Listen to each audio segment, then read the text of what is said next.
क्या रोल या हम या इम्पोर्टेंस की बात करें तो क्या है?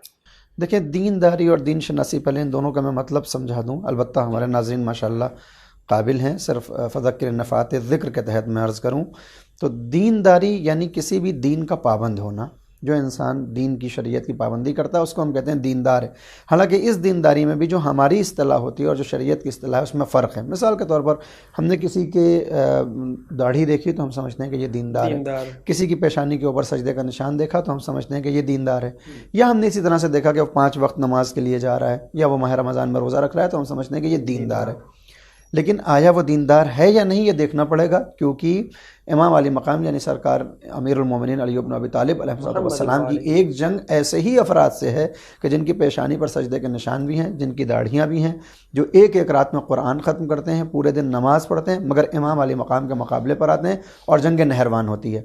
तो यानी बज़ाहिर ऐसा महसूस होता है कि दीनदार होना काफ़ी नहीं है अगर उसके पास वही जैसा जिक्र किया आपने कि मारिफत इमाम, मारिफत रसालत और मारिफत तौहीद ना हो, तो फिर इस दीनदारी का कोई फ़ायदा नहीं रहता।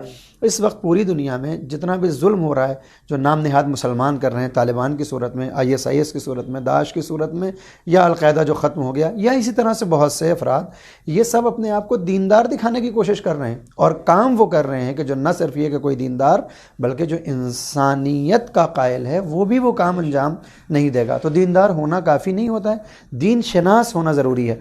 उसको महसूस हो कि दीन किसको कहते हैं, दीन हमसे क्या चाहता है।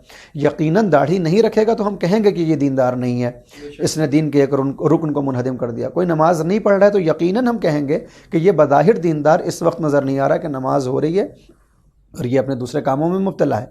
लेकिन अजीज, आप गौर फरमाएं कि दीन शनास वो होता है कि जो दीन को पहचानता है, दीन को जानता है, दीन की ज़रूरियात को समझते हुए वक्त और माहौल के हिसाब से अपने दीन को लोगों के सामने पेश करता है कि इसका दीन देखकर लोग उसके मज़हब से मुतनफ़िर ना हों बल्कि उसके नज़दीक आ जाएं। आज जो दीनदारी पेश की जा रही है तालिबान की तरफ से, क्या इस दीन को देखकर कोई दायरे इस्लाम में आएगा? क्या जो अलकायदा की तरफ से ला इलाहा इल्लल्लाह और मोहम्मद रसूलुल्लाह के छापे लगाकर वो ये समझते हैं कि हम मुसलमान हैं, क्या इस इस्लाम को देखकर कोई दीन में शामिल होगा? तो हरगिज़ ऐसा नहीं है। कौन सा दीन देखकर लोग मुसलमान होते हैं? इमाम अली मकाम सरकार सैयदुश शुहदा हज़रत इमाम हुसैन का दीन, कि अगर दुश्मन भी है और वो प्यासा है तो इमाम अली मकाम अपनी मशक़ें खोल रहे हैं। नमाज़ पढ़ना चाहता है तो इमाम अली मकाम अपनी जगह दे रहे हैं। जब वो आता है माफ़ी तलब करने के लिए तो ऐसा महसूस करवाते हैं कि जैसे कोई बात ही नहीं है, सीने से लगाकर उसको माफ़ कर रहे हैं। तो ये जो दीन शनास होगा, जो दीन की बुनियादों को समझते हुए दीन के उमूर को अंजाम देगा, उसका असर बहरहाल उसकी ज़िंदगी पे दिखाई देगा, उसके माहौल पे दिखाई देगा और क़यामत तक एक मैसेज जाएगा। लेकिन सिर्फ़ अगर दीनदार हो, दीन शनास ना हो तो ये काफ़ी नहीं होगा। बेशक, बिल्कुल सही कहा।